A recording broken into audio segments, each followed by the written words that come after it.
టీవీ14 న్యూస్కి స్వాగతం. స్వాతంత్ర సమరయోధులు సర్దార్ గౌతు లచ్చన్న జయంతి నివాళులు అర్పించిన ముఖ్యమంత్రి చంద్రబాబు.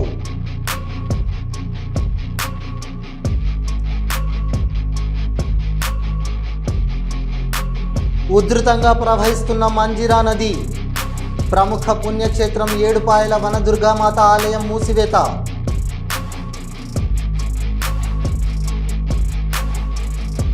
మాజీ ప్రధాని భారతరత్న అటల్ బిహారీ వాజ్పేయి వర్ధంతి నివాళులు అర్పించిన కేంద్ర హోం సహాయక శాఖ మంత్రి బండి సంజయ్. స్వాతంత్ర దినోత్సవ వేడుకల్లో పాల్గొనకపోవడం జగన్ అహంకారానికి నిదర్శనం. జగన్పై ఎంపీ కలిశెట్టి అప్పలనాయుడు విమర్శలు. ప్రముఖ పుణ్యక్షేత్రం ఏడుపాయల వనదుర్గామాత ఆలయం మూసివేశారు. సింగూరు ప్రాజెక్టు గేట్లు ఎత్తడంతో అమ్మవారి ఆలయం వద్ద మంజిరా నది ఉధృతంగా ప్రవహిస్తున్నందున వరద ఉధృతి తగ్గిన తర్వాత ఆలయాన్ని తెరుస్తామని తెలిపారు అధికారులు. అప్పటి వరకు రాజగోపురంలో అమ్మవారి ఉత్సవ విగ్రహానికి పూజలు కొనసాగుతాయని వెల్లడించారు.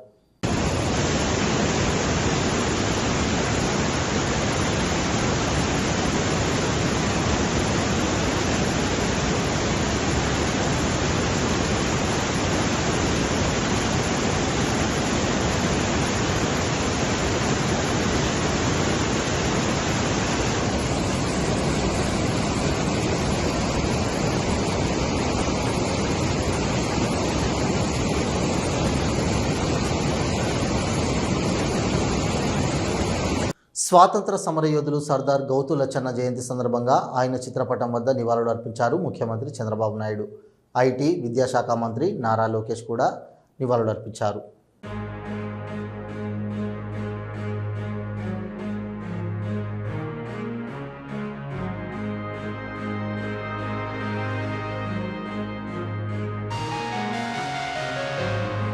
ముఖ్యమంత్రి సహాయ నిధి ద్వారా సర్వేపల్లి నియోజకవర్గానికి చెందిన 58 మందికి 46.75 లక్షల ఆర్థిక సహాయం మంజూరైంది.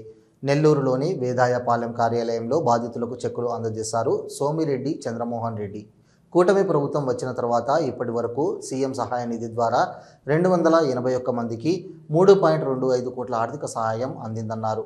సీఎం రిలీఫ్ ఫండ్ కోసం భారీగా దరఖాస్తులు వస్తున్నా ప్రభుత్వ ఆర్థిక ఇబ్బందులను పక్కన పెట్టి ఉదారంగా సాయం మంజూరు చేస్తున్న సీఎం నారా చంద్రబాబు నాయుడికి ధన్యవాదాలు తెలిపారు ఆయన.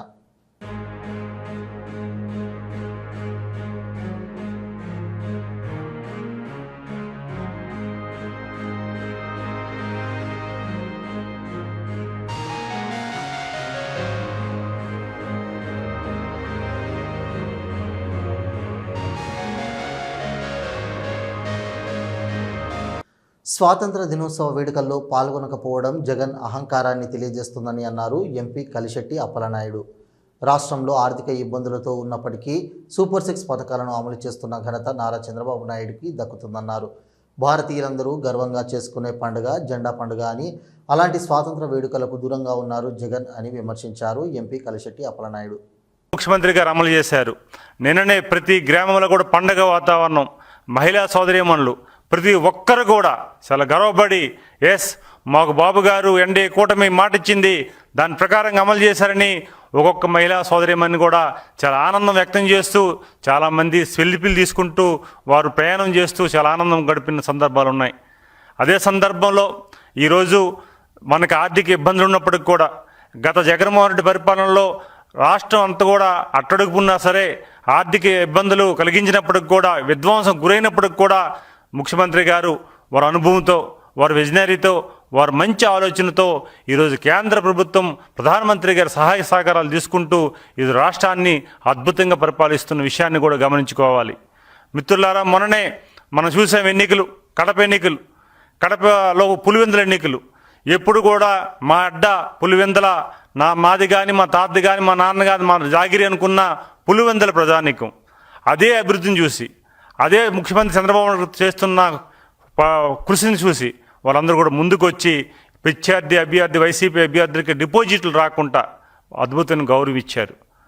ఆ గౌరవానికి ఈరోజు మనం చూస్తుంటే జగన్మోహన్ రెడ్డి ఒక పార్లమెంట్ సభ్యుడిగా, ఒక శాసనసభ్యుడిగా, ఒక ముఖ్యమంత్రిగా 5 ఏళ్ళు పరిపాలన చేసిన వ్యక్తి, ముఖ్యమంత్రికి పనిచేసిన వ్యక్తి, స్వాతంత్ర సమర యోధుల రోజున మన ఆగస్టు 15 రోజున జెండా ఆవిష్కరణ చేసే కార్యక్రమానికి దూరంగా ఉన్న సందర్భాలు మనం గుర్తు చేసుకోవాలి. ఎందుకంటే ఈ విషయం అంటే దేశంలో కానీ విదేశాల్లో ఉన్న తెలుగువారు కానీ లేకపోతే భారతీయులు కానీ ప్రతి ఒక్కరు కూడా గర్వంగా ఆ రోజు మనం ఆగస్టు 15ని జెండా పండుగ మనం అద్భుతంగా చేసుకుంటాం, ఒక పండగ వాతావరణం చేసుకుంటాం. ఎందుకంటే ఈ విషయం చెప్తున్నానంటే చాలామందిని మీ గ్రామాల్లో తిరుగుతున్నప్పుడు చూస్తున్నాం, వారు కొద్దిగా అనారోగ్యం గురైనా సరే, వాళ్ళ మంచం మీద పడుకుని ఉన్నా సరే ఆ జెండా కనిపిస్తే సెల్యూట్ చేసే సందర్భాలు కూడా ఉన్నాయి. అలాంటి దేశం పట్ల దేశభక్తిగా ఉన్న భారతీయుల్ని ఈరోజు జగన్మోహన్ రెడ్డి నిన్న జెండా ఆవిష్కరణకు కానీ జెండా పండుగ కానీ ఆగస్టు 15 కార్యక్రమాలకు దూరంగా ఉండి భారతీయులు అవమానం చేసే విధంగా ఆయన వ్యవహరించారన్నది ఈ సందర్భంగా తెలియజేసుకుంటున్నాం. మహిళలు సామాజికంగా, విద్యాపరంగా, ఆర్థికంగా, రాజకీయంగా అభివృద్ధి చెందాలనే ఉద్దేశంతో సూపర్ 6 పథకాలను ప్రకటించారు ముఖ్యమంత్రి చంద్రబాబు అని అన్నారు మహిళా సహకార ఆర్థిక కార్పొరేషన్ చైర్పర్సన్ పీతల సుజాత. సూపర్ 6 పథకంలో భాగంగా స్త్రీలకు స్త్రీ శక్తి పథకం ద్వారా ఉచిత ప్రయాణ సౌకర్యాన్ని కల్పించిన ముఖ్యమంత్రి చంద్రబాబు నాయుడుకు కృతజ్ఞతలు తెలియజేస్తూ మహిళలను ఆర్థికంగా పరచడమే కాకుండా చంద్రబాబు యొక్క ఆలోచన అని తెలిపారు మహిళా సహకార ఆర్థిక కార్పొరేషన్ చైర్పర్సన్ పీతల సుజాత. వాళ్ళ కాళ్ళ మీద వాళ్ళు నిలబడే విధంగా చేయాలనేదే తెలుగుదేశం పార్టీ యొక్క సిద్ధాంతం. ఆనాడు అన్న నందమూరి తారక రామారావు గారు మహిళలకు ఆస్తిలో వాటా హక్కు కల్పించి మహిళల యొక్క ఆత్మ గౌరవాన్ని, ఆత్మవిశ్వాసాన్ని ఎంతో పెంచిన విషయం మా మహిళా సోదరీమణులకు అందరికీ కూడా తెలుసు. తర్వాత గౌరవ ముఖ్యమంత్రి వర్యులు శ్రీ నారా చంద్రబాబు నాయుడు గారు డ్వాక్రా అనే విత్తనం వేసి ఒక మహావృక్షంలాగా తయారు చేసి ఆ డ్వాక్రా అనే మహావృక్షం కింద 1 కోటి మంది పైచిలకు మహిళలు ఈ రోజున హ్యాపీగా వాళ్ళ కాళ్ళ మీద వాళ్ళు నిలబడి కుటుంబానికి ఆసరాగా ఉంటున్నారంటే దాని యొక్క క్రెడిట్ గౌరవ ముఖ్యమంత్రి చంద్రబాబు నాయుడు గారిది. ఆ విధంగా మహిళలకి సాధికారత తీసుకురావటంలో గౌరవ ముఖ్యమంత్రి చంద్రబాబు నాయుడు గారిది ప్రముఖ పాత్ర. అదేవిధంగా మరి గౌరవ యువ నాయకులు ఐటీ శాఖ మార్చులు శ్రీ నారా లోకేష్ బాబు గారి యొక్క ఆలోచనలో నుంచి నా తెలుగు కుటుంబం అందులో నుంచి వచ్చిందే స్త్రీ శక్తి పథకం. ఈ స్త్రీ శక్తి పథకం మరి ఈ రోజున ఆగస్టు 15వ తారీఖున నిన్న రాష్ట్ర వ్యాప్తంగా గౌరవ ముఖ్యమంత్రి వర్యులు శ్రీ నారా చంద్రబాబు నాయుడు గారు, గౌరవ లోకేష్ బాబు గారు, గౌరవ పవన్ కళ్యాణ్ గారి చేతుల మీదుగా రాష్ట్ర వ్యాప్తంగా చాలా చాలా అట్టహాసంగా స్టార్ట్ అయిన విషయాన్ని కూడా ప్రజలందరికీ కూడా చూశారు, తెలియజేస్తున్నాం. తన కుమారుడిని కాలేజీలో చేర్పించేందుకు అమెరికా పర్యటనకు బయలుదేరారు ఎమ్మెల్సీ కల్వకుంట్ల కవిత. 15 రోజుల పాటు అమెరికా పర్యటనలో ఉండబోతున్నారు తెలంగాణ జాగృతి అధ్యక్షురాలు బీఆర్ఎస్ ఎమ్మెల్సీ కల్వకుంట్ల కవిత. తన చిన్న కుమారుడు ఆర్యను అమెరికాలోని ప్రముఖ కళాశాలలో గ్రాడ్యుయేషన్లో చేర్పించనున్నారు. ఈరోజు ఉదయం శంషాబాద్ ఎయిర్పోర్ట్ నుండి అమెరికాకు ప్రయాణమయ్యారు. అమెరికా పర్యటన పూర్తి చేసుకుని వచ్చే నెల సెప్టెంబర్ 1న తిరిగి హైదరాబాద్ చేరుకోనున్నారు కవిత.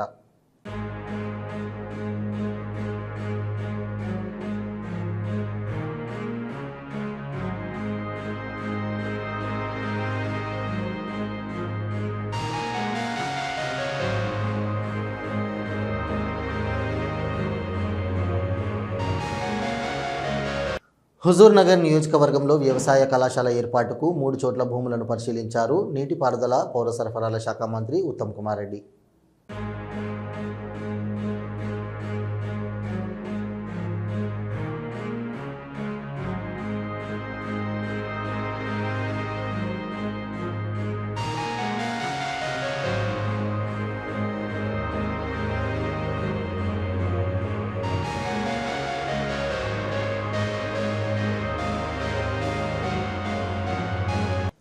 చిత్తూరు జిల్లా బంగారుపాళ్యం కరిడివారిపల్లిలో దళితుడు వికలాంగుడైన సుందరరాజాది టీకెటి భూమి పోలీసుల అండదండలతో వికలాంగుడి భూమిలో ఫెన్సింగ్ వేశారు. పలమనేరు హోంగార్డు వికలాంగుడి కుమార్తె వానికి మెడికల్ సీటు రానివ్వకుండా చేయడమే కాకుండా జైలుకు పంపుతానని బెదిరిస్తున్న ఎస్ఐ ప్రసాద్ మాట్లాడిన వీడియో ఇప్పుడు వైరల్ అవుతోంది. మా ఉద్యోగానికి కానీ ఏమన్నా ఆటంకం వస్తే నా ఉద్యోగానికి ఆటంకం వస్తే నీ మెడికల్ సీట్ కాదు జైలు పంపిస్తా. ఏమనుకుంటాను? జైలు పంపిస్తా నేను సమాజం అనుకుంటాను. ఈరోజు కరీంనగర్ పార్లమెంట్ కార్యాలయంలో మాజీ ప్రధాని భారతరత్న అటల్ బిహారీ వాజ్పేయి వర్ధంతి సందర్భంగా కేంద్ర హోంశాఖ సహాయ మంత్రి వర్యులు బండి సంజయ్ కుమార్ మరియు జిల్లా అధ్యక్షులు గంగాడి కృష్ణారెడ్డి పార్టీ శ్రేణులతో కలిసి అటల్ బిహారీ వాజ్పేయికి ఘనంగా నివాళులర్పించారు.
భవన నిర్మాణ కార్మికుల సంఘం భారత కార్మిక సమైక్య సంఘాల మండల కార్యవర్గ ఆధ్వర్యంలో ఈ నెల 19న విజయవాడలో జరుగు మహాధర్నాకు సంబంధించిన పోస్టర్ను ఆవిష్కరించారు. ఐఎఫ్టియు జిల్లా గౌరవ అధ్యక్షులు డిపి పోలయ్య ఐఎఫ్టియు జిల్లా కార్యాలయంలో సర్క్యులర్ 1214ను రద్దు చేసి భవన నిర్మాణ కార్మికుల సంక్షేమ బోర్డును అమలు చేయాలని డిమాండ్ చేస్తూ ఆగస్టు 19న విజయవాడలో జరుగు మహాధర్నాకు సంబంధించిన పోస్టర్ను ఆయన ఆవిష్కరించారు.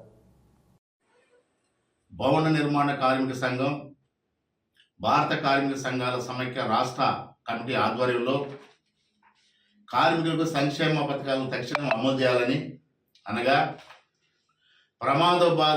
ప్రమాదంతో చనిపోయినటువంటి కార్మికులకు 10 లక్షలు ఎక్స్గ్రేషియా ఇవ్వాలని, సహజ మరణం జరిగినటువంటి కార్మికులకు 5 లక్షలు ఇవ్వాలని, మహిళా కార్మికులకు ప్రసూతి కింద 50,000 ఇవ్వాలని, అదేవిధంగా బీహార్ తరహాలో ఎల్కేజీ ఫీజు వరకు ఉచిత వైద్యంతో పాటు విద్యను అందించాలని తదితర డిమాండ్లతో ఆగస్టు 19వ తేదీన Andhra Pradesh building workers construction workers రాష్ట్ర కమిటీ ఆధ్వర్యంలో, అదేవిధంగా భారత కార్మిక సంఘాల సమైక్య రాష్ట్ర కమిటీ ఐఎఫ్టి ఆధ్వర్యంలో విజయవాడ సౌక్ దగ్గర మహాధర్నా కార్యక్రమం జరుగుతూ ఉన్నది. ఆ ధర్నా కార్యక్రమానికి జిల్లాలో నుండి అసంఘటిత రంగ కార్మికులు మొత్తం అధిక సంఖ్యలో పాల్గొని ఆ యొక్క మహాధర్నాన్ని జయప్రదం చేయాలని చెప్పని ఐఎఫ్టీగా మేము కార్మిక వర్గానికి కోరుతున్నాం. అలాగే రాష్ట్రంలో మూడోసారి అధికారంలోకి వచ్చినటువంటి నరేంద్ర మోడీ ప్రభుత్వం ఈ దేశంలో ఉన్నటువంటి కార్మిక వర్గం అనేక పోరాటాలు బలిదానాలతో సాధించుకున్నటువంటి కార్మిక హక్కులన్నీ మొత్తం కూడా ఇవాళ బడా కార్పొరేట్ శక్తులకు సంపన్న వర్గాలకు అనుకూలంగా ఇవాళ 44 కార్మిక చట్టాలు ఉంటే ఆ 44 కార్మిక చట్టాలను మొత్తం కూడా రద్దు చేసి 4 కోట్ల తీసుకొని వచ్చి ఇవాళ కార్మికులు ప్రధానంగా సమ్మె చేసే హక్కు కానీ, సంఘం పెట్టిన హక్కు కానీ, సమాన పనికి సమాన వేతనం హక్కు కానీ ఇవన్నీ లేకుండా మొత్తం కూడా శ్రీకాకుళం నగర కార్మికులు సింధించి సాధించుకున్నటువంటి 8 గంటల పని దినాన్ని కూడా తూట్లో పొడిసి ఈనాడు నరేంద్ర మోడీ ప్రభుత్వం 10-12 గంటల పరిమితాన్ని శరవేగంగా తీసుకుని వస్తూ ఉన్నారు. దీనికి వ్యతిరేకంగా అసంతరంగా కార్మికులు మొత్తం కూడా పెద్ద ఎత్తున ఆందోళన కార్యక్రమాన్ని చేయాలని చెప్పని ఇవాళ ఐఎఫ్టీగా మేము పిలుపునిస్తున్నాం. అదేవిధంగా ఇవాళ అధికారంలో ఉన్నటువంటి నరేంద్ర మోడీ ప్రభుత్వం మొత్తం కూడా ఈ దేశ సంపదను మొత్తం కొలగొట్టి కార్పొరేట్ శక్తులకు కారు చక్కుగా కట్టబెడుతూ ఇవాళ ప్రభుత్వ సంస్థలు మొత్తం కూడా ఒకటిగా ఇవాళ మొత్తం కూడా ప్రైవేట్ పరం చేస్తున్నారు. ఆర్టీసీ కానించి ఇవాళ మొత్తం రైల్వే కానించి మొత్తం అన్ని ఇవాళ మొత్తం కూడా ఉన్నటువంటి అన్ని కూడా ఇవాళ ప్రైవేట్ పరం చేసే పరిస్థితి ఇవాళ ఒక వైపున వేగంగా తీసుకొస్తున్నారు. దీనికి వ్యతిరేకంగా కార్మికులు కర్షకులు మొత్తం కూడా ఉద్యమాన్ని ఉధృతం చేయాలని చెప్పని ఇవాళ మేము కోరుకుంటా ఉన్నాం. అదేవిధంగా మొత్తం కూడా నరేంద్ర మోడీ ప్రభుత్వం తీసుకొచ్చిన కార్మిక కర్షక వ్యతిరేక రైతు వ్యతిరేక విధానాల్ని తిప్పుకొట్టే విధంగా ఇవాళ రేపు జరిగే ఆగస్టు 19 జరిగే మహాధర్నా కార్యక్రమానికి పెద్ద ఎత్తున కార్మిక వర్గం మొత్తం కూడా తరలించి ఆ కార్యక్రమాన్ని విజయవంతం చేయాలని చెప్పని కార్మిక వర్గానికి మేము పిలుపునిస్తూ పిలుపునిస్తా ఉన్నాం. తిరుమలలో శ్రీహరి నిత్య కళ్యాణం వైభవోపేతంగా జరిగింది. స్వామి అమ్మవార్లకు వేద పండితుల శాస్త్రోక్తంగా కళ్యాణ కార్యక్రమాన్ని నిర్వహించారు. భక్తులు భక్తి శ్రద్ధలతో స్వామి అమ్మవార్ల కళ్యాణం వీక్షించారు.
ఆ యొక్క మంత్రోచ్చారణతో ఏ విధంగా అది శుద్ధీకరణ అవుతూ ఉన్నదో ఆ విధంగా మనం కూడా ఎంతో చక్కనైనటువంటి రాజసోపేతమైనటువంటి ఈ మనస్సు కూడా ఆ విధంగా సంప్రోక్షణ పద్ధతి ద్వారా సమంత్రపూర్వకంగా శుద్ధీకరణ కాబడి పరమాత్మకు వడ్డించడానికి గొప్ప దివ్యమైనటువంటి వస్తువుగా మారబడుతూ ఉన్నదన్నమాట. కాబట్టి అది మనకు విశేషంగా తెలియవస్తూ ఉన్నదన్నమాట. కాబట్టి స్వామివారు ఎప్పుడూ కూడా సకల జీవుల యందు కూడా ఎంతో దయామయుడై పరమ వాత్సల్యంతో బిడ్డలను ఏ విధంగా తండ్రి కాపాడుకుంటూ ఉంటాడో ఆ విధంగా లోక బాంధవుడైనటువంటి పరమాత్మ, లోక నాయకుడైనటువంటి శ్రీవారు అందరినీ కూడా బిడ్డల ఓలే భక్తులందరినీ కూడా స్వీకరిస్తూ ఉంటాడు, వారి వారి మన్నలన్నింటినీ కూడా. కనుక ప్రతి ఒక్కరి మన్ననలు కూడా స్వీకరిస్తూ తాము ఎంతో భరించేటటువంటి వాడై ఎన్నో అవకాశాలను కలిగిస్తూ ఉన్నాడు. ఆ అవకాశాలన్నింటినీ కూడా మనం దుర్వినియోగం చేసుకుంటున్నామా, సద్వినియోగం చేసుకుంటున్నామా, పరమాత్మ కోసం ఖర్చు చేస్తున్నామా అని ఆలోచించుకుంటూ ఉండాలన్నమాట. ఆ ప్రక్రియలో భాగంగానే ఈ కైంకర్యం మనకు ఎంతగానో ఉపయుక్తకరంగా ఉంటుంది. ఓం నమో వెంకటేశాయ. ఈనాటి కృష్ణాష్టమి రోజున శ్రీకృష్ణ అవతార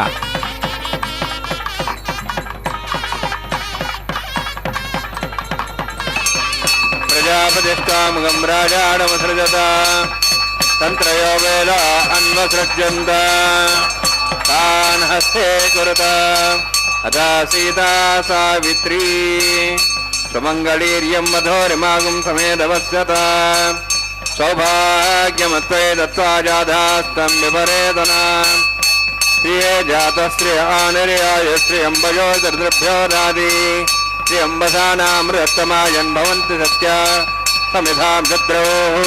శ్రీదేవ్యై నమః. మాంగళ్యధారణసముహూర్తోऽస్తి భవంతో మహాందో నిర్నందు సుముహూర్తోస్తు సుప్రతిష్ఠితమస్తు.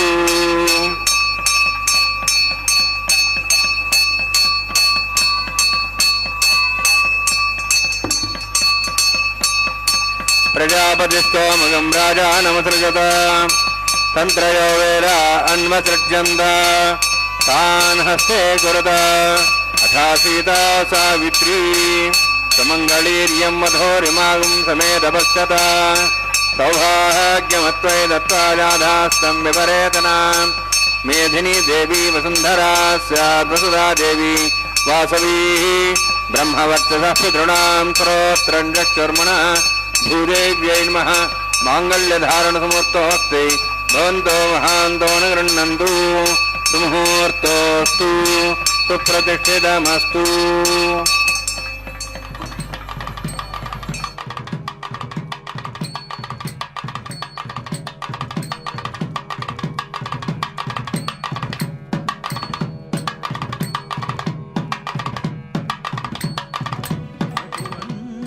సతి నీకు నమరే, అటువంటి సతి నీకు నమరే, నా నాయకుడా అటువంటి సతి నీకు నమరే నాయకుడా తటుకన నీకే తగునయ్యా అటువంటి సతి నీకు నమరే నాయకుడా తటుకన నీకే తగునయ్యా అటువంటి సతి నీకు నమరే.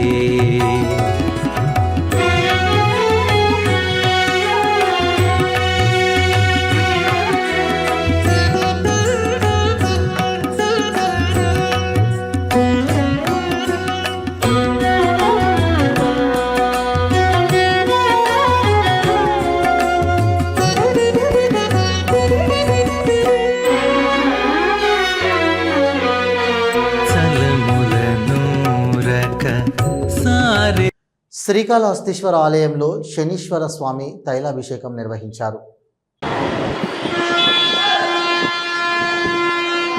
ధూపోజం ప్రాచమనీయం సమర్పయా మంగళ నీరాజనం దర్శ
ఇవి ఈనాటి వార్తలు. చూస్తూనే ఉండండి న్యూస్.